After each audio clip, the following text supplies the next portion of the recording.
प्रधानमंत्री जी गए और प्रधानमंत्री जी और सर हमारे चीफ जस्टिस साहब ने एक साथ मिलकर आरती भी उतारी भगवान की।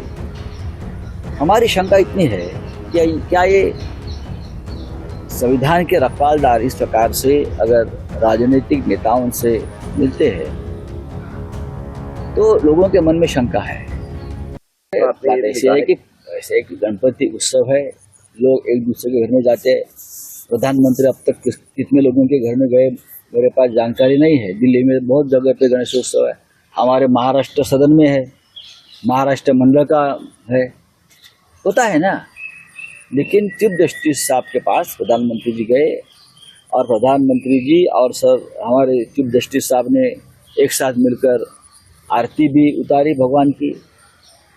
हमारी शंका इतनी है कि क्या ये संविधान के रखवालदार इस प्रकार से अगर राजनीतिक नेताओं से मिलते हैं तो लोगों के मन में शंका है।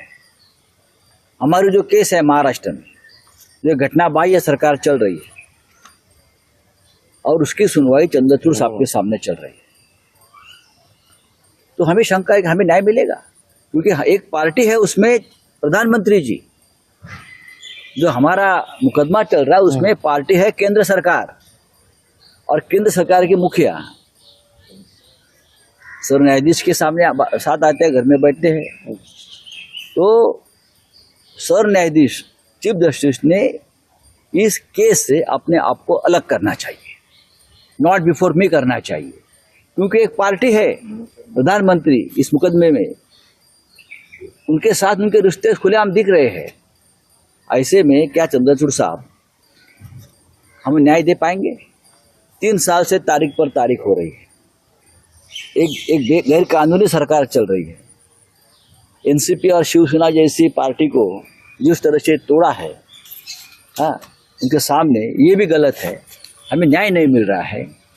प्रधानमंत्री खुद महाराष्ट्र के गैर कानूनी सरकार में इंटरेस्ट ले रहे हैं बचाने के लिए, और न्याय देने का जिम्मा जिस न्यायाधीश जी के ऊपर है, उनके साथ उनका इस प्रकार का जो दोस्ताना और रिश्ता है, तो महाराष्ट्र के मन में कल एक शंका आ गई कि हमें न्याय मिलेगा, ऐसा लगता नहीं। इसलिए मुझे लगता है एक परंपरा है कि ऐसे केस में अगर कोई पार्टी होती है और वो न्यायाधीश महाराज जस्टिस का कोई रिलेशन दिखता है तो उस मुकदमे से अपने आप को अलग कर लेती है। तो चंद्रचूड़ साहब ने, मुझे लगता है, अपने आप को इस केस से अलग करना चाहिए।